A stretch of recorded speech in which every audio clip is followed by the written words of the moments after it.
నాకు తెలిసిన దేవుడి వాక్యాన్ని మనకు అనుగ్రహించాలి కాబట్టి దేవుడికి ఘనత మన ప్రభావం యుగాలు కలుగును గాక. వార్షికోత్సవానికి త్వరపడుతున్నాం. కార్యక్రమాలన్నీ కూడా ముందు దగ్గర సమీపంగానే ఉన్నాయి. చాలా ప్రయాసపడినట్టుగా అలసిపోయాం కూడా మనం. ఇంకా శక్తిని మించిన భారం మన ముందు ఉంది. సో మనం ఇంకా నడుము కట్టుకుని పనిచేయాల్సిన పని బాధ్యత చాలా ఎక్కువగా ఉంది. సో మీ వ్యక్తిగత ప్రార్థనలు, మీ సొంత ప్రార్థనలు, మీ కుటుంబ ప్రార్థనలు ప్రత్యేకంగా మీరు జ్ఞాపకం చేసుకోండి. సంఘ ప్రార్థనలు ఎలాగో మనం చేస్తున్నాం కాబట్టి పిల్లల గతించిన కొన్ని రోజుల నుంచి విలువైన సంగతిని ప్రారంభించిన ఆశతో ఉన్నాను. పరిస్థితులు, ప్రభావం, కాలం సంకుచితమైపోయి ప్రభావం చూపలేకపోయి ఏదైనా ప్రభు చిత్తం అయితే అన్ని సమకూడి జరుగుతాయి. వచ్చే రోజుల్లో మనం ప్రారంభిద్దాం. పిల్లలు దానికంటే ముందుగా కొన్ని విలువైన మాటల పరిస్థితుల నుంచి ఒక ఫండమెంటల్ థింగ్స్ మనకు అర్థమయ్యే రీతిలో ఒక మంచి ఆలోచనాత్మక విషయాన్ని మనం జ్ఞాపకం చేసుకుందాం. తిమోతి రాసిన పత్రిక 2వ తిమోతి రాసిన పత్రిక 3వ అధ్యాయం మొదటి నుంచి కొన్ని మాటలు మనం ధ్యానించడం. పిల్లగా తిమోతి రాసిన పత్రిక అంత్య దినములలో అపాయకరమైన కాలంలో వచ్చినని తెలుసుకున్నాము. సరిపోతుంది. ఎక్కడంటే అది భూమి మీదకి అంత్య దినాల్లో అపాయకరమైన కాలాలు వచ్చినట్టు. కానీ దానికంటే ముందు ఒక విషయం జ్ఞాపకం చేస్తాం. మనం క్రిస్మస్ టైంలో ఒక మంచి మాట జ్ఞాపకం చేసుకుంటాం.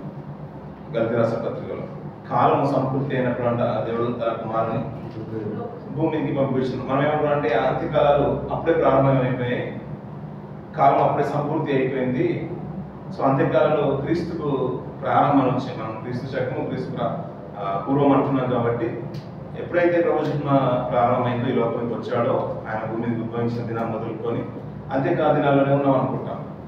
అంటే ఆ కాలం వచ్చేసింది అన్నట్టుగా మనం మాట్లాడుకుంటాం. నిజం చెప్పాలంటే పిల్లల ఫ్రమ్ ద బిగినింగ్ అంత్య దినాలు బిగినింగ్ నుంచే ఉన్నాయి. పిల్లల ఆదం కాలం మొదలుకొని ఆయన ఎప్పుడైతే తోట నుంచి వెంటి వేయబడ్డాడో అప్పటి నుంచి అంత్య దినాలు ఉన్నాయి. వారి జీవితంలో కాలాలు. ఇప్పుడు నోహ జలప్రలయం కంటే ముందు అన్ని బాగున్నాయి. ఇంకా జలప్రలయం వచ్చినప్పుడు దానికంటే ముందు ఏమైపోయిందంటే నిజంగా అంత్య దినాల్లోనే ఉన్నారు వారికి అంత్య దినం ఉంది.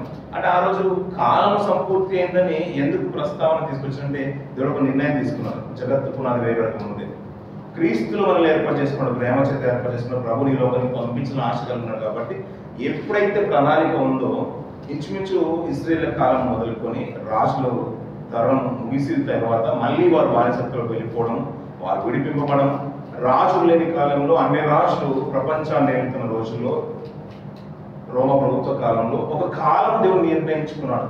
అంటే ఏది లేనప్పుడు పిల్లల నిజంగా ఆకలి ఉన్నవాడికి అన్నం పెడితేనే ఎంత సంతృప్తి ఉంటుందో మీరు అప్పుడప్పుడు కొన్ని విషయాలు మనకు జ్ఞాపకం చేసుకుంటున్నారు. ప్రతి దాంట్లో కూడా ఒక పరమార్థాన్ని ఆలోచించడానికి ప్రయత్నం చేయాలి.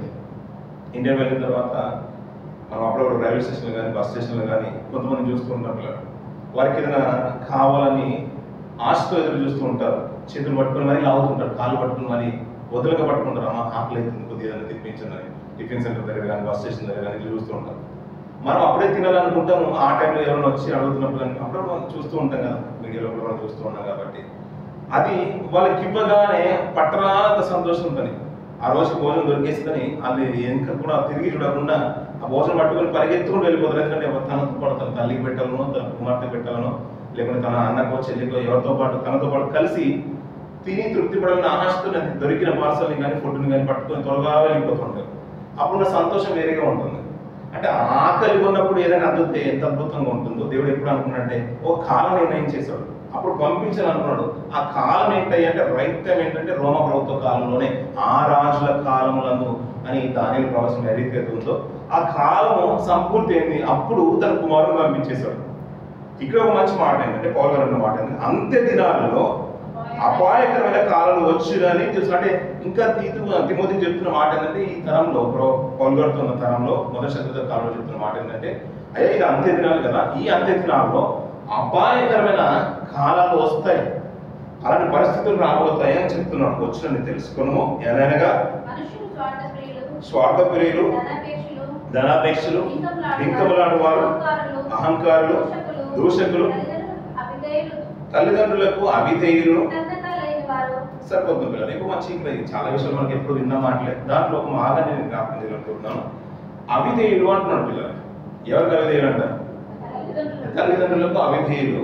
ఆ అవిధేయులు అంటే ఆ ప్రస్తావన, అవిధేయులు అనే మాటని పక్క తీద్దాం. అవిధేయులు అంటే మనకు తెలిసిన మాట ఏంటి పిల్లల? విధేయత లేని వాళ్ళు అవిధేయులు.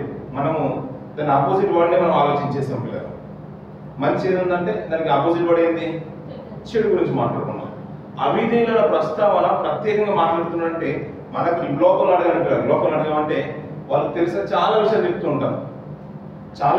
ఉంటారు, కానీ మనకు తెలిసిన మాట ఏంటంటే విధేయత చూపకపోవడమే అవిధేయత అనుకుంటున్నాం నిజంగా చెప్పాలంటే.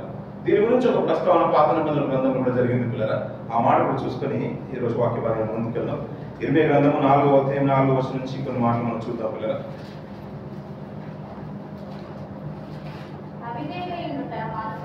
అవిధేయులై ఉండుట మానుకొని దుష్ట క్రియలను బట్టి ఎవడను ఆర్పివేయనంత నా ఉగ్రత అగ్ని వలె కాల్చకుండునట్లు యూదావారులారా, యెరూషలేము నివాసులారా, యెహోవాకు లోబడి ఉండి అంటున్న పిల్లలు.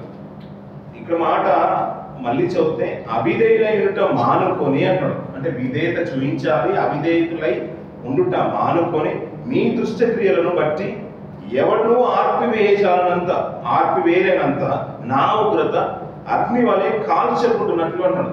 అంటే అవిధేయుల మీదకి ఏం రాబోతుంది అన్నట్టు?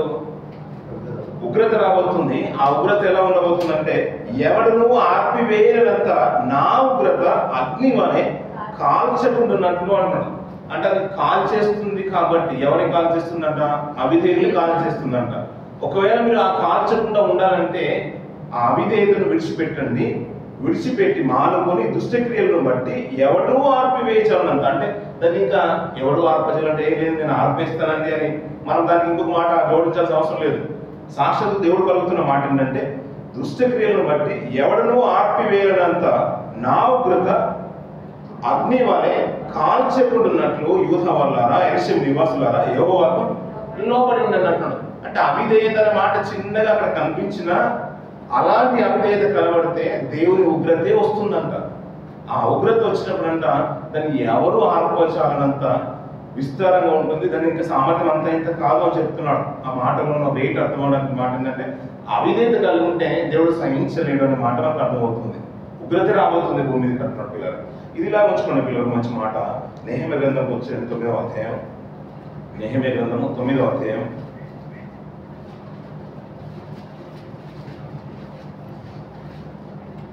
26వ వచనం పిల్లలు. నెహెమ్యా గ్రంథము 9వ అధ్యాయం 26వ వచనం.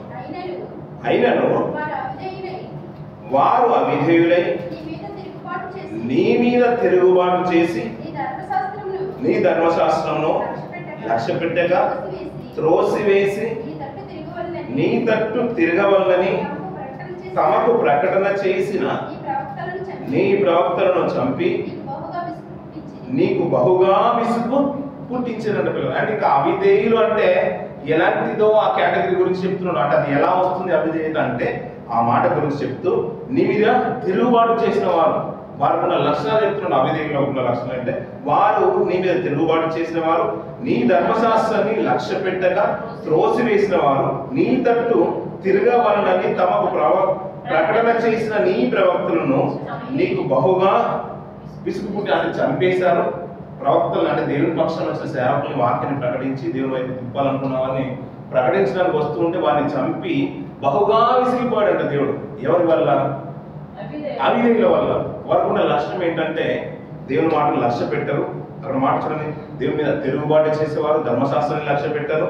ఎంతమంది ప్రవక్తలు వచ్చి వారికి ప్రకటించినా, వచ్చిన సేవకులు ప్రకటించినా, ఆ రోజున రాజులు తెలియజేసినా వారి మాట లక్ష్య పెట్టకుండా వారి చివరికి చంపిన వారు బహుగా దేవునికి విసుగుంటుంది. నేను చాలిగా పెట్టపైపోయాను, ఎలాగైనా వాళ్ళని తీసివేయాలని నిర్ణయానికి వచ్చేసిన మాట దేన్ని బట్టి?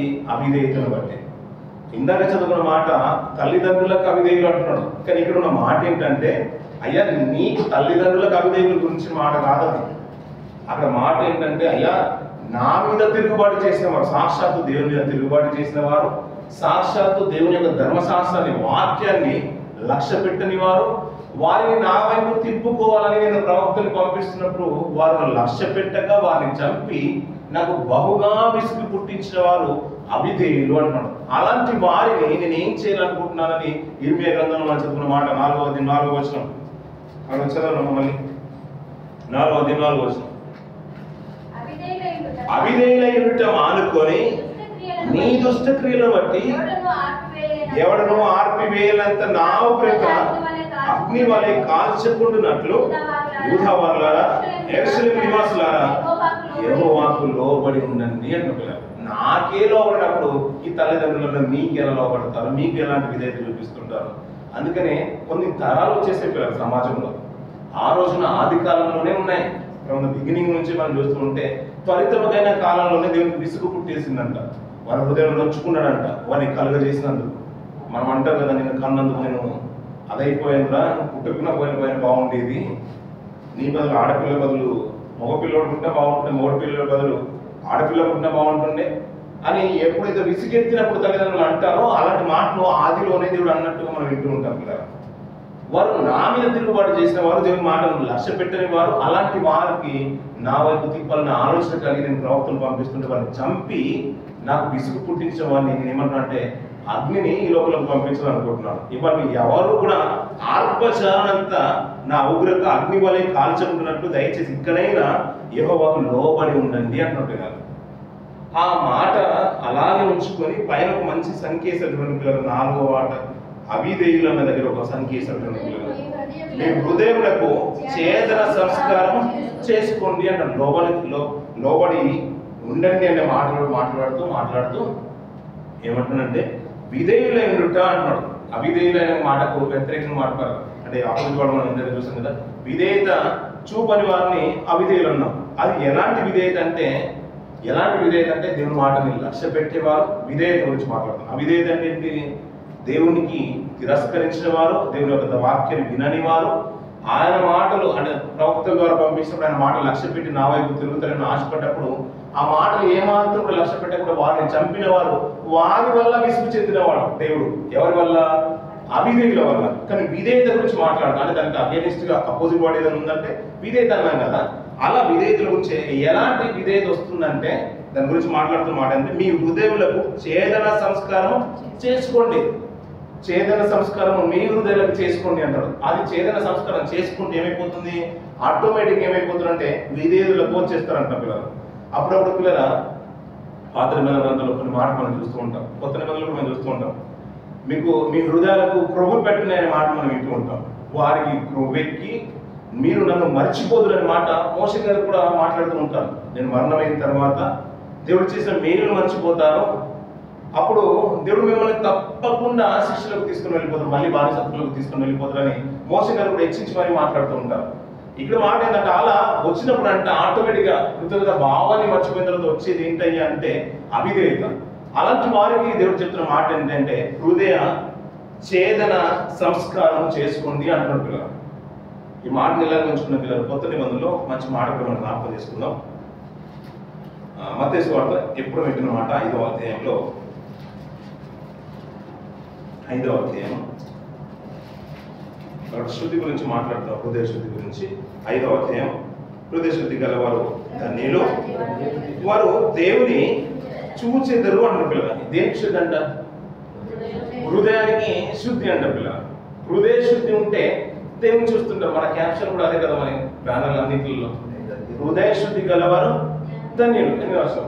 హృదయ శుద్ధి గలవారు ధన్యులు, వారు ఏం చేస్తారంట? హృదయాన్ని శుద్ధిగా ఉంచుకుంటే దేవుని చూస్తారు అంట పిల్లలు. అంటే మామూలుగా హృదయం శుద్ధిగా ఉండదండి, ఉండదు కదండి. ఇప్పుడు వాటర్ మన దగ్గర ఏ వాటర్ తాగుతామండి? మనం ఏ వాటర్ తాగుతాం? ఫిల్టర్ వాటర్ తాగుతాం కదా. ఫిల్టర్ వేసిన వాటర్ కదా. మామూలు ఇప్పుడు ట్యాప్ వాటర్ తాగుతాం పిల్లలు. అంటే ఇప్పుడు అది వచ్చిందంటే ఏమైపోయింది? అక్కడ కలుషితం అయిపోయింది. ఇప్పుడు హృదయం శుద్ధి కావాలా? హృదయ శుద్ధి గల వారి ధన్యులు అంటే అంతవరకు నా హృదయం ఏమైపోయింది? పరిశుద్ధంగా లేదు, అది కలుషితం అయిపోయింది. ఇప్పుడు కావాల్సిందంటే హృదయానికి చేదన సంస్కారం అవసరం. అది ఏమైపోయిందంటే క్రొవ్వి పట్టిపోయింది. అందుకని ఆ క్రొవ్వి పట్టిన విధానాన్ని బట్టి ఏంటంటే దేవుడి మీద తిరుగుబాటు చేస్తున్నారు. వాళ్ళు దేవుని మీదనే తిరుగుబాటు చేస్తున్నారు. చాలా మంది తిరుగుబాటు చేసి ఆయన చేసిన అద్భుతాలు సూచక్రియలు మర్చిపోయి అనేకులు ఆ అరణ్య మార్గంలోనే కూలిపోయారంట. అవిధేయులైన వారి మీదికి అని అంటాడు పిల్లలు. ఆ మాట వినారా? ఉగ్రత పాత్ర వచ్చినప్పుడు అంటే అవిధేయుల వారి మీదకి అంటాడు. ఈ మాట ఇలాగే ఉంచుకోండి పిల్లలు, ఉద్దేశితులైన మాట మళ్ళీ వచ్చేద్దాం. అపోస్తలుల కార్యం 7వ అధ్యాయం 11వ వర్షం 51వ వర్షం నుంచి కొన్ని మాటలు మనం చూద్దాం పిల్లలు. ముష్కరులారా హృదయములను చెవులను దేవుని వాక్యమునకు లోపరచనొల్లని వారులారా మీ పితరుల వలె మీరును ఎల్లప్పుడూ సరిపోతుంది పిల్లలు. ముష్కరులారా హృదయములను చెవులను దేవుని వాక్యమునకు లోపరచనొల్లని వారులారా అంటున్నాడు. అది ఒక అంకేసి కింద మార్చుకునే పిల్లలు. మెడగల వాళ్ళారా వంచని మెడగల వాళ్ళారా హృదయములయందు చెవులయందు సున్నతి పొందని వారలారా అంటున్నాడు పిల్లలు. ఇందాక చదువుకున్న మాట అక్కడ అవిధేయుల దగ్గర అంకేసి హృదయంలోకి ఏమన్నాడు కావాల్సింది చేదన సంస్కారం అవసరం ఉంది. అలనాడు ఇశ్రాయేలుకు నా సంస్కారం ఏంటంటే ఒక పద్ధతి ఏంటంటే సున్నతి అనే సంస్కారం ఉంటుంది పిల్లలు. అది సున్నతి అనే సంస్కారం ఉంటుంది. ఈ కొత్త నిబంధనకు వచ్చిన తర్వాత అంటే పాత నిబంధనలోనే ఆల్మోస్ట్ రూల్స్ అన్ని మారిపోతుంటాయి పిల్లలు. మనం ఏంటంటే కొత్త నిబంధనకు వచ్చిన తర్వాత మారిపోయాయని అంటాం, కానీ సున్నతి అది అంతరంగంకు సంబంధించింది కాదు, అది బాహ్య రంగంకు సంబంధించింది. అయ్యో కేవలం అది అంతరంగంలో మలినమైన దాన్ని తీసివేయట్లేదు, ఓన్లీ బాహ్యంగా అది దేవుడి ప్రసంగము దేవుడి సొత్తైన జనాంగం అని తెలియజేస్తుంది, కానీ అంతరంగం మాత్రం అలాగే ఉంటుంది. దానికి కావాల్సింది ఏందయ్యా అంటే హృదయ ఛేదన సంస్కారం అవసరము.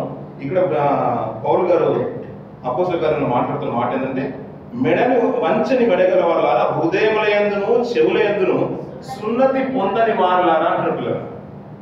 అంటే హృదయానికి అవసరమైంది ఏందని అంటే సున్నతి అవసరమైంది అంటున్నట్లు. ఛేదన సంస్కారం అవుతుంది అంటే హృదయంలో ఏదో ఉంది, కొవ్వు పట్టినట్టుగా ఏదో ఉంది, దాన్ని ఏం చేసేయమంటే తీసేయమంటున్నాడు. అంటే ఎలా తీసేయమంటాడు?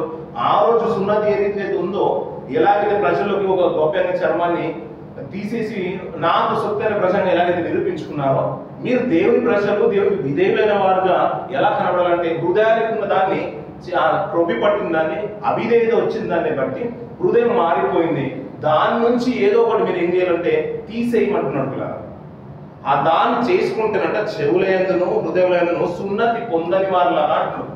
అది పొందితే ఏమైపోతుందంటే ఆటోమేటిక్గా ఏమైపోతుంది, ఆ ఉగ్రతలో నుంచి మనం తప్పింపబడతాం. ఎవడునో ఆత్మజాలనంత ఉగ్రత భూమికి రాబోతుంది, నేను తప్పిస్తానని దేవుడు మాట్లాడుతుంటే దానివల్ల నష్టంలోకి వెళ్లకుండా ఏం చేయమంటున్నాడు? యెహోవాకు లోబడమంటున్నాడు. లోబడాలంటే ఏం చేయాలి? ఇప్పుడు హృదయానికి ఛేదన సంస్కారం అవసరం పిల్లలు. కొన్ని కడుక్కోవాలంటే చాలా ఉన్నాయి పిల్లలు. చాలా మంది అంటారు, అయ్యో నువ్వు చేసిన తప్పును బట్టి అది పాపాలు పోరా, ఎన్ని చేసినా పోవు, అందుకనే దాన ధర్మాలు చేస్తూ ఉంటారు, గుళ్ళు గోపురాలు కట్టిస్తున్నారు మాట మన పెద్దలు వింటున్నాం. అప్పట్లో వినేవాళ్ళం, ఇప్పుడు అవి కూడా మర్చిపోయాం. ఏదంటే ఏం చేసిన నడుస్తానే మనకు ఉన్నది అన్నట్టుగా మాట్లాడుతున్నాం. ఇలా మాట్లాడుతూ పిల్లల పౌలు గారు అదే మాటను హెచ్చరిస్తూ అదే మాటను జ్ఞాపకం చేస్తూ మన జీవితాలకు మన దైనందిన జీవితం కావాల్సిన మాటలు మాట్లాడుతూ ఉంటాం. హెబ్రీయుల రాసిన పత్రిక 4వ అధ్యాయం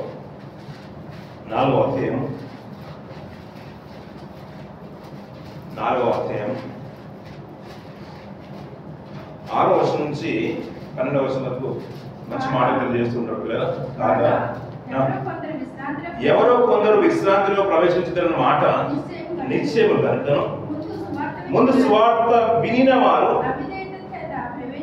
ఆ మాట చురుకులో ఒక్కొక్క మాట అద్భుతంగా అనిపిస్తుంది. ముందు సువార్త వినని వారా విన్నవారా? మళ్ళీ చదవమ్మా. వినిన వారంట. అంటే సువార్త అందరూ వింటారంట, కానీ విన్న దాంట్లో కూడా లక్ష్య పెట్టి మాట అంటుంటాం కదా, మన మనసులో ఉందండి నేను విన్నానండి లక్ష్యం. అందరూ వింటారు కదా, చర్చిలో వాక్యం ఎలా ఉంటుంది, సౌండ్ అందరికి వస్తూ ఉంటుంది, కానీ విన్నారా వినలేదని ఎప్పుడు వారు గ్రహించిన దాన్ని బట్టి మనకు తెలుస్తుంది. అంతే కదండి. ఇప్పుడు మన ఫ్యాన్ ఆన్ చేయండి అమ్మా, ఫ్యాన్ ఆఫ్ చేయండి, మా బ్లర్ అవుతుంది బ్లింక్ అవుతుంది అన్నప్పుడు ఎవరైనా ఫ్యాన్ ఆఫ్ చేశారు అనుకోండి, వాళ్ళు విన్నట్ట వినలేనట్ట? విన్నట్టే కదా. కానీ అదే టైంలో అందరూ వింటారు పిల్లలు. ఎవరైతే చేస్తారో వాళ్ళే విన్నట్టు. ఇక్కడ ఏమంటున్నాడు? ముందు సువార్త వినిన వారు అవిధేయత చేత ప్రవేశింపలేదు గనుక. అంటే విన్నా కూడా అవిధేయత పోలేదంట. అంటే వాక్యం వింటే ఏం రావాలి? ఇప్పుడు నిజంగా చెప్పాలంటే విధేయత రావాలి దేవుని మాట వింటే. కానీ అప్పుడు ఏమైపోయిందంటే హృదయాలకు అంతరంగంగా హృదయాలకు కావాల్సిన చేతన సంస్కారము ఆ రోజుల్లో జరగలేదు ఇంకా. అంటే బాహ్యగతంగా దేవుని ప్రజలు అనుకుంటున్నారు, బాహ్యగతంగా దేవుని ప్రజలు అనుకుంటున్నారు, పిలువబడుతున్నారు ఇజ్రాయేల్ అని. కానీ హృదయ చేతన సంస్కారం అవసరం ఉంది. చెవులకును హృదయానికి కావాల్సిన సున్నతి ఆ రోజు కూడా ఈ రోజు కూడా అవసరమై ఉంది అని అంటున్నాడు భక్తులు. ఆ మాట చెప్తే ఏంటంటే ఆ విన్నారు వినిన వారు అవిధేయత వద్ద ప్రవేశింపలేదు గనుక నేడు మీరు ఆయన మాట విన్న ఎడల మీ హృదయంలో కఠినపరచుకున్నప్పుడని వెనుక చెప్పబడిన ప్రకారము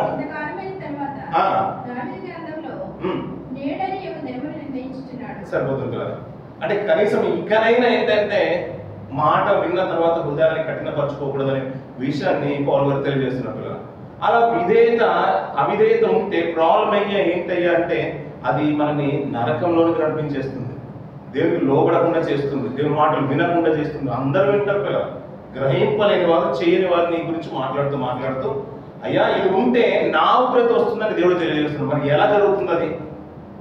పైన ఉన్న దానికంటే బట్టలు అంటే మనం వాషింగ్ మిషన్లో వేయచ్చు, ఇంకా కావాలంటే టైట్ బదులు మనం ఎయిర్టెల్ వాడచ్చు సర్ఫ్, ఇంకా చాలా సర్ఫులు వచ్చేసాయి కదా. ఇంకా పర్ఫ్యూమ్ బదులు కూడా ఇంకా ఇంకేమేమే వేస్తుంటాం. బాడీకి ఏంటంటే సెంట్లు కొడుతుంది, దానికంటే ఇంకా బట్టలు కూడా వాడుతున్నాం మనం ఈ మధ్య. ఒకప్పుడు ఏ ఖర్చు లేకుండే, చాకులకు వేస్తారు, సోడా వేసి అందుకు క్లీన్ చేసి ఇచ్చేవాళ్ళు. అలాంటి ఈ రోజుల్లో బాగా వచ్చేసి పిల్లరా ఇలా మాట్లాడుతూ పిల్లరా హృదయ ఛేదన సంస్కారం అవసరం అన్నమాట. అది ఎలా జరుగుతుందంటే 12వ వచనం చెప్తున్నాను చూడండి పిల్లరా. ఎందుకనగా దేవుని వాక్యము సజీవమై బలము గలదై రెండంచులు గల ఎటువంటి ఖడ్గము కంటెను వాడిగా ఉండి ప్రాణాత్మలను కీళ్లను మూలుగను విభజించినంత మట్టుకు దూర్చు హృదయం యొక్క తలంపులను ఆలోచనలను శోధించుచున్నది అని చెప్పారు. అంటే కేవలం పైన అంతరంగ స్వభావాన్ని పైన మనం అనుకునేది మనుషులు పోయిందని లోపల ఏం లేదన్నట్టు మాట్లాడుతూ ఉంటాం. కాదంట, దీనికి ఉన్న వాక్యం కూడా సామర్థ్యం ఏదంటే ఎప్పుడు వింటున్న మాట కదా, బలమైన మాట. అది బలమైంది, సజీవమైంది. మనం ఏంటంటే పిల్లల ఒక విషయం బాగా ఎప్పుడు అంటూ ఉంటాను, వినేదానికంటే కూడా ఎప్పుడైనా మీరు సిద్ధపడి వాక్యం చెప్తుంటారు చూసారు పిల్లల స్త్రీల సమాజంలో కానీ యవనస్తుల కూడికలు కానీ సంఘంలో కానీ ఉపవాస ప్రార్థనలు కానీ నేను చెప్తుంటాను కదా. అది ఎవరైనా కానీ మీటింగ్ చెప్పినా, మన పెద్దలు నిలబడి మాట్లాడినా, మనం కూడా విశ్వాసాలు చిన్న పిల్లలు కూడా మాట్లాడినా చెప్పింది బాగా గుర్తుండిపోతుంది. నేను ఆ రోజు ప్రసంగం చేశానండి, ఆ రోజు నేను స్త్రీల సమాజంలో ఈ మాటలు మాట్లాడేసాను, ఆ రోజు ఫస్ట్ ఆ బలాల రోజు నేను ఈ మాటలు ప్రకటన చేసినండి, ఆ బండి రోజున ఇది చెప్పానని అది గుర్తుండిపోతుంది పిల్లలు. ఎందుకంటే వాక్యం కూడా సామర్థ్యం అలాంటిది. అలా మాట్లాడుతూ అది బలమైంది, సజీవమైంది, రెండంచులు గల ఎటువంటి ఖడ్గము కంటెను వాడిగా ఉండి ప్రాణాత్మలను కీళ్లను మూలుగలను విభజించినంత మట్టుకు దూర్చుంది. అంటే అది ఎలా ఉందంట, మూలుగల సైతం కూడా వెళ్ళిపోతుంది. కాబట్టి ఇప్పుడు హృదయానికి చేరిన సంస్కారం అవసరం. కాబట్టి అది దేని వల్ల జరుగుతుందంటే దేవుడు మాట వింటేనే జరుగుతుంది. అందుకని దేవుని వాక్యము సజీవమైందయ్యా, అది హృదయం యొక్క తలంపులను ఆలోచనలు కూడా శోధించేస్తుంది. అందుకనే తెల్లవారుజామున రావాల్సిన ఆయన రాత్రి జామునే వచ్చేసిందంట. ఒక రాత్రి ఆయన పేరు మనం యోహాను సువార్తలో చూస్తూ ఉంటాం. ఒక పరిసేయుడు అంటే యూదులకు అధికారిగా ఉన్నాడు, బోధించేవాడుగా ఉన్నాడు. యేసు దగ్గరికి వచ్చాడు రాత్రి. ఆయన పేరు ఏంటండి? నికోదేము. రాత్రిలో వచ్చేసినట్టు. అతనికి నిజంగా చెప్పాలంటే వాక్యం ఎలాంటి పిల్లరా, అది మండించే ధ్యానం అంటారు. నేను అది చదవగా నా గుండె, నా హృదయం నాలో రగులుచుండెను, మండుచుండెను అంటాడు పిల్లరా. అది ఎలా ఉంటుందంటే పిల్లలు కొన్ని మాట్లాడే పిల్లలు వాక్యం తగులుతుంటే పిల్లల నిజంగా అద్భుతం అనిపిస్తుంది. అది నాకే వచ్చినప్పుడు సేవల మాటలు, సాక్షి చెప్పమంటే ఈ రోజు పుస్తకం నాకే చేసిన మాటలు అప్పుడప్పుడు తక్కువగా వింటూ ఉంటాం. అది పాత ట్రెండ్, అది అయిపోయింది. నిజంగా ఆ మాట నీ కోసమే చెప్పింది, నువ్వు మార్చడానికి చెప్పింది. నిజంగా చెప్పాలంటే అది మనకు ఆత్మీయతకు కావాల్సిన మాట, అది నా కోసం వచ్చింది. ఆ మాట వింటుంటే నిజమే భలే ఉంది కదా ఈ మాట అన్నట్టు ఎలాగైతే అనిపిస్తుందో నిజంగా నేను తాకుతుంది మాట అని అర్థమవుతుంది. లేదంటే నేనెందుకు వచ్చింది, నాకెందుకు తాకుతుంది, నాకెందుకు ఈ మాట వచ్చిందంటే ఇప్పుడు లోకంలో ఉండాలనుకున్నవారు చాలా మంది లోకంలో ఉండిపోయారు. దేవుడు ప్రత్యేకంగా నిన్ను ఏర్పాటు చేసుకున్నాడు. ఈరోజు రాని వారు కూడా చాలా మంది ఉన్నారు. నువ్వు వచ్చేసావంటే దేవుని లెక్కల్లో నువ్వు ఉన్నావు, దేవుని ఆలోచనలో నువ్వు ఉన్నావు. నీ ఆలోచన గురించి మాట్లాడలేదు ఇప్పుడేమో, దేవుని ఆలోచనలో ఉన్నావు. అందుకనంటే దేవుని సన్నిధిలో ఉన్నా, దేవుని ఆలోచనలో ఉన్నా, దేవుని సాహసంలో ఉన్నా ఆయన ప్రొడక్షన్ ఎలా ఉంటుందంటే అద్భుత రీతిగా ఉంటుంది పిల్లలు. నేను ఎప్పుడు చెప్పడానికి ఇష్టపడుతున్నాను. కొన్ని ప్రాబ్లమ్స్ సెలెక్ట్ అయిన తర్వాత కంట్రీ కానీ నేషనల్ టీమ్స్ కానీ సెలెక్ట్ అయిన తర్వాత వారికంటే ఒక మెంటర్ ఉంటాడు, ఫిజియోథెరపీ ఉంటాడు, డాక్టర్ ఉంటాడు, అన్నీ ఉంటాడు. వాళ్ళ బాధ్యతలన్నీ ఇప్పుడు ఎవరు తీసుకుంటారంట? గవర్నమెంట్ తీసుకుంటుంది. ఇప్పుడు ప్రతిసారి చెప్తూ ఉంటారు, ఒకవేళ సావాసంలో మీరు నిలిచి ఉండి బలంగా నిలబడుతూ ఉంటే, నిజంగా దుష్టత్వానికి ఏ మాత్రం అవకాశం ఇవ్వకుండా నీ మనసును యథార్థంగా నువ్వు కాపాడుకుంటుంటే నీ పరిరక్షణ అంతా కూడా ఆయన చేతిలో ఉంటుంది. నేను నిజంగా బలపరిచే మాటలు, ఆ మాటలు తాకుతుంటే ఆశ్చర్యం అనిపిస్తుంది. ఆ మాట అతను రాత్రంతా కూడా దినమంతా కలిసి వేసింది. నికోదేమో నేను ఎలాగైనా వెళ్ళాలనుకున్నాడు. ఆయన వచ్చి ప్రశ్నించిన సందేహం వేరు, అంటే ఆయనకున్న సందేహం వేరు. ఆయన అడిగింది ఏ మాట? ఆయన ఏమనుకున్నాడు? వచ్చి ఆయన దగ్గరకు వచ్చి మాట్లాడుతున్న మాట ఏంటి? ప్రభు దగ్గరకు వచ్చిన తర్వాత, ప్రభు దగ్గరకు వచ్చి నికోదేమో వచ్చిన తర్వాత ఏం అడిగేశాడు? ప్రభు దగ్గరకు వచ్చిన తర్వాత ఏమన్నా అడిగాడా? ఆ మాట మళ్ళీ చదవమ్మా. ఆయన ఫస్ట్ ఏమన్నాడు చూడండి. ఆ మాట ఇక్కడ వచ్చిందా నేను చేస్తాను.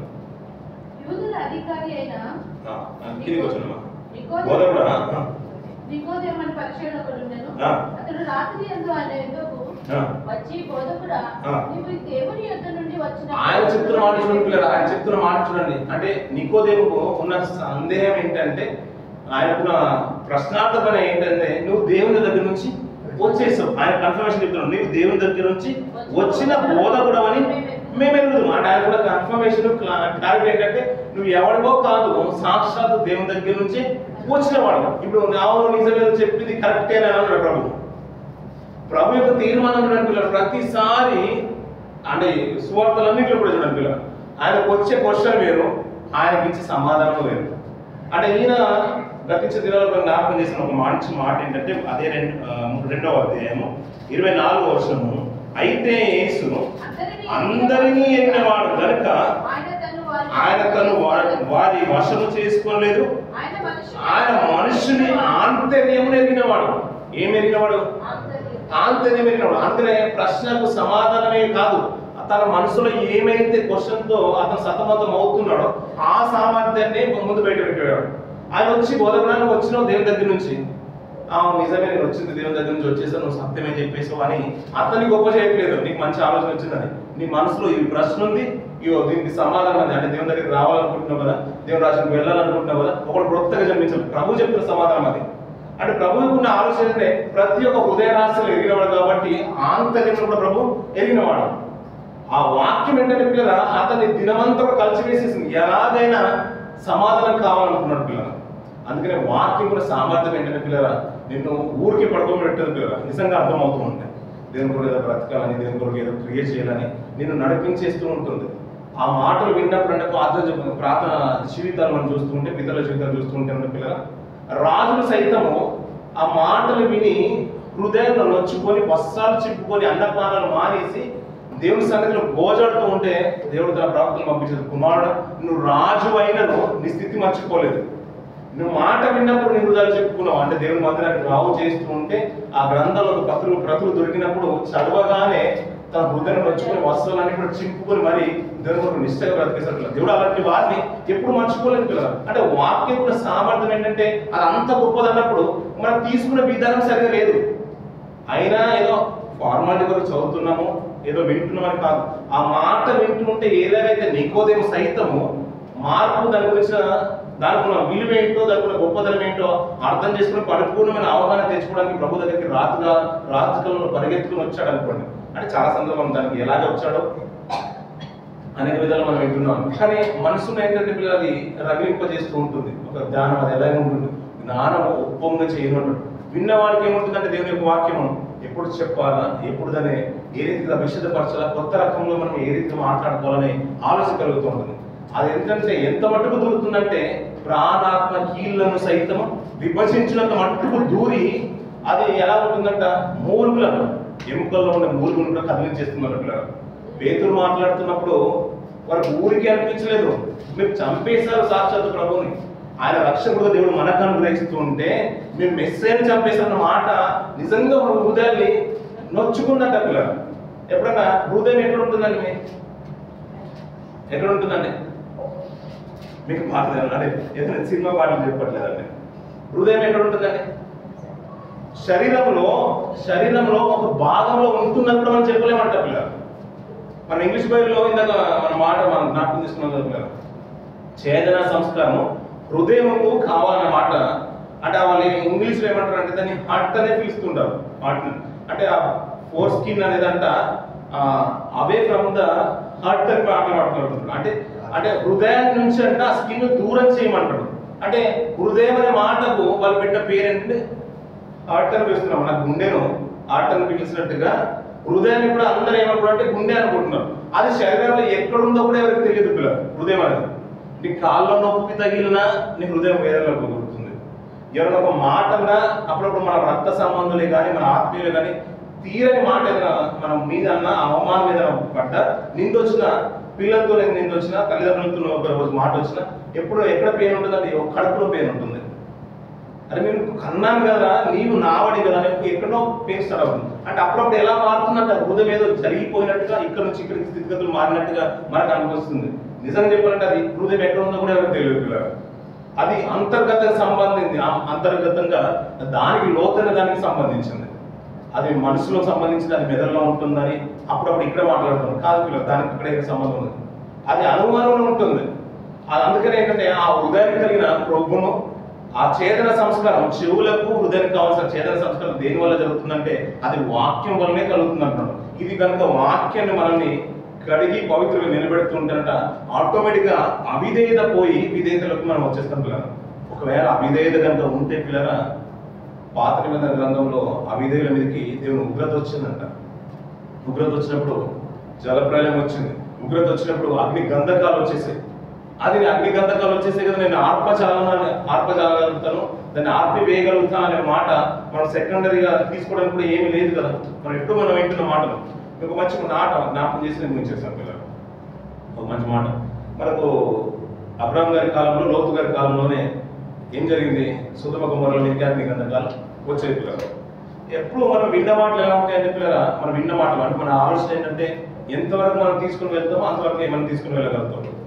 25 సంవత్సరాల తర్వాత నిరీక్షణ ఫలితాల తర్వాత 26వ ఏట అంటే 25 సంవత్సరాలు అయిపోతారు 100వ ఏట ఆల్మోస్ట్ 100 ఏళ్ళ ప్రాయం వచ్చినప్పుడు ఇస్సాకు గారిని వాళ్ళు పొందుకున్నారు. కొద్దిగా పెద్దగా పెరుగుతున్నాడు అనుకున్న స్థితిగతుల్లో బలి అర్పించమన్నాడు. అర్పింపబోయిన అబ్రాహాం గారు ఇస్సాకు గారి పాత్ర మనకు చాలా ప్రాముఖ్యం అని అనుకుంటాం. కానీ అదే సొదొమ గొమొర్రా ప్రాంతంలో అవిధేయుల మీదకి ఏమొచ్చింది? ఉగ్రత వచ్చేసింది, గంధకాలు వచ్చేసాయి. కానీ దాన్ని రక్షించడానికి అబ్రాహామును బట్టి అక్కడికి దేవదూతల సమూహం అక్కడికి వెళ్ళినప్పుడు పిల్లల లోతు తీసుకున్న నిర్ణయం అది చిన్న విషయం కానే కాదు పిల్లల.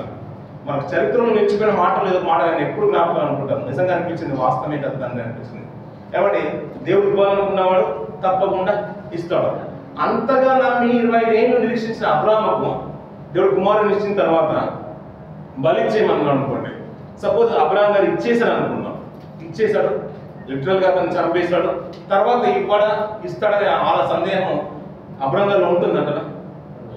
ఉండదు పిల్లలు. ఎందుకంటే తప్పకుండా ఇస్తాడు. ఎందుకంటే 25 ఏళ్ళ తర్వాత ఇచ్చిన వాడు తర్వాత నాకు ఇవ్వగలన్న సామర్థ్యం. ఎందుకంటే అబ్రాహాం గారు పరిపూర్ణంగా నమ్మేశాడు పిల్లలు. తన భార్య చనిపోయిన తర్వాత వృద్ధులైనా కూడా మళ్ళీ ఒక పెళ్లి చేసుకుంటాడు. ఆయన మామూలుడు కాదు అబ్రాహాం. కానీ లోతు సందర్భంలో జ్ఞాపకం వచ్చిన మాట ఏంటంటే పిల్లల అవిధేయుల మీదకి ఉగ్రత వచ్చినప్పుడు అబ్రాహాం గారు ప్రియ స్నేహితుడు కాబట్టి తన విషయం దాచకుండా అక్కడ వెళ్ళిన సమూహం మీదకి లోతు గారు కలిగిన మాట ఏంటంటే పిల్లల ఇంచుమించు 6-7 సంవత్సరాల పిల్లల్ని వధించడానికి సిద్ధమైన అబ్రాహాం గురించి మనం చరిత్ర అంతా కూడా తెలిసిన మనం అబ్రాహాం గారి గురించి గొప్పగా మాట్లాడతాం పిల్లలు. కానీ లోతు తీసుకున్న నిర్ణయం చూసారు పిల్లలు. ఎదిగిన కుమార్తెలను కన్యకలైన కుమార్తెల్ని ఆ ఊరికి నిజంగా దారించేటట్టుగా మాట్లాడుతున్నాడు. నిజంగా ఆ మాట అది చరిత్రకి పోవాల్సిన మాట. నీతిమంతుడైన లోతు అంటాడు. కామకి వికారమైన లోకంలో వారి అంటే వ్యభిచార స్థితిని బట్టి అతను హృదయం నొచ్చుకుంటూ దినదినము నొచ్చుకుంటున్నాడు అంట. పేతురు గారు మాట్లాడుతూ దినదినం నొచ్చుకుంటున్నాడు. అలాంటి వారు దేవుడి సేవకులు వస్తేనంట బలి అర్పించడానికి అంటే వాడిని తీసుకోవడానికి ఇష్టపడుతూ ఉంటే వాడిని పాడు చేయడానికి ఇష్టపడుతుంటే తన కుటుంబంలో ఉన్న యోగ్యులైన పిల్లల్ని ముందు పెడుతున్నాడంటే నిజంగా ఒక చిన్న బిడ్డ.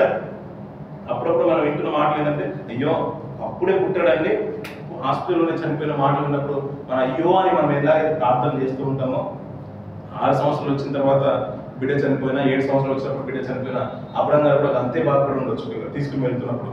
ఏమైనా ఎదిగిన వారు చనిపోతుంటే ఎలా ఉంటుంది పిల్లలు? అంటే యుక్త వయసుకు వచ్చిన తర్వాత అన్ని చేతుల్లో వచ్చేసిన తర్వాత తన బాధ్యతలన్నీ కూడా తానే తీసుకుంటా అనుకున్నప్పుడు ఎవరైనా పిల్లలు చనిపోయారు అనుకుంటారు. ఏ తల్లిదండ్రులు తట్టుకోలేరు పిల్లలు.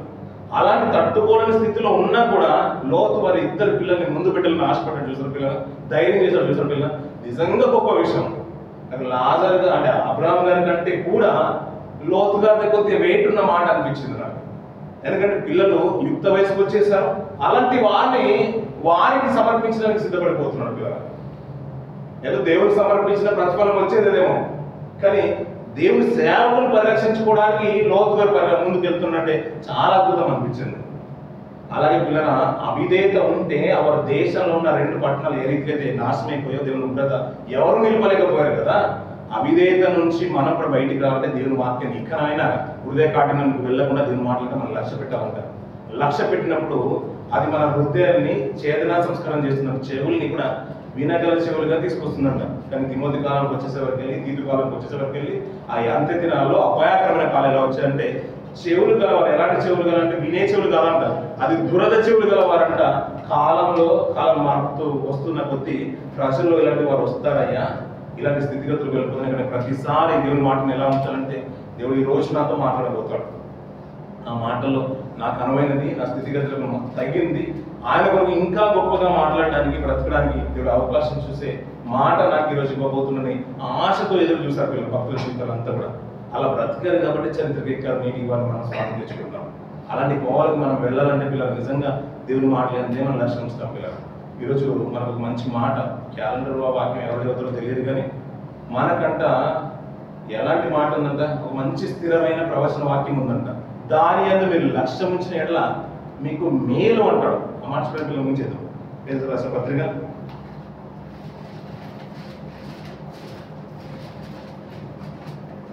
1వ అధ్యాయం 19వ వచనం.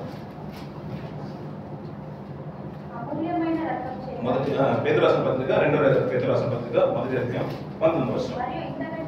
ఇంతకంటే స్థిరమైన ప్రవచన వాక్యము మనకున్నది, తెల్లవారి వేకువ చుక్క మీ హృదయంలో ఉదయించే వరకు ఆ వాక్యము చీకటి గల చోటున వెలిగించు దీపమైనట్టున్నది.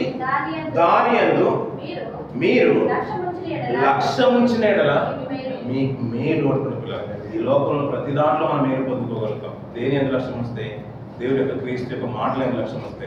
అంతేకాదు దాని యందు లక్ష్యం వస్తే ఇహలోక దీవులే కాదు, పరలోక దీవులే కూడా మనం పొందుకుంటాం పిల్లలు. ఈరోజు వాక్య ధ్యానం, మన క్యాలెండర్లో ఉన్న వాక్య ధ్యానం కూడా ఇదే పిల్లలు. అంటే హృదయంలో నివసించాలంట, హృదయంలో రావాలంట. హృదయంకి చేతన సంస్కారం అనేది చాలా అవసరం పిల్లలు. మనం ఏదైతే పని చేయడం మానేసిన తర్వాత కొన్ని కార్లు కూడా పనిచేయవు పిల్లలు, బ్యాటరీ డౌన్ అయిపోతుంది. అందుకని డైలీ బ్యాటరీ ఎలాగైతే రీఛార్జ్ చేస్తూ ఉంటామో మన జీవితంలో కూడా చాలా ప్రాముఖ్యమైనది ఏంటంటే దేవుని వాక్యాలందు లక్ష్యం ఉంచడం కూడా చాలా మేలు పిల్లలు. దాన్ని చదవడం కానీ, దాన్ని పాటించడం కానీ, మన దైనందిన జీవితంలో అలవరుచుకోవడం కానీ మనం నేర్చుకోవాలి పిల్లలు. అలా నేర్చుకున్నప్పుడే అవిధేయత పోయి విధేయతలకు వస్తుంటాం. అలాంటి విధేయత కలిగిన వారే దేవునికి ఇష్టమైన వారు పిల్లలు. నా మాట వినకుండా నా మీద తిరుగుబాటు చేసిన వారే అవిధేయులు, నన్నే తిరస్కరించిన వారు, నా సేవకులను చంపిన వారు. ఈ లోకంలో పోల్చుకుంటే తల్లిదండ్రులు మీకు అవిధేయత చూడడంలో పెద్ద మ్యాటర్ ఏం కాదు అనే విషయం చెప్తున్నా. చిన్న అవిధేయత అనే మాట కాకుండా పాత మీద వెళ్తుంటే దేవుని మీదే తిరస్కరించేసిన అవిధేయత కలిగిన సమాజం మనకు చాలా కనబడుతూ ఉంటారు పిల్లలు. విధేయత కలిగిన జీవితాలు కలిగి మనం బ్రతుకుతాం పిల్లలు. విధేయతలో చాలా విజయాన్ని మనం పొందుకోగలుగుతాం. ఆ విధేయత చూపిన వాడే క్రీస్తు, ఆ నిత్యత్వం సొంతం తెచ్చుకున్నవాడు. విధేయత కలిగిన వాడే సంపూర్ణ దశలోకి, పరిపూర్ణ దశలోకి వెళ్ళిపోయినాడు పిల్లలు. అలాంటి దశలోకి మనం కూడా వెళ్ళాలని మనస్ఫూర్తి కోరుకుంటూ ఈ మాటలు ముగిసిన దేవుడి మాటను దీవించి ఆశ్రయించింది. అదే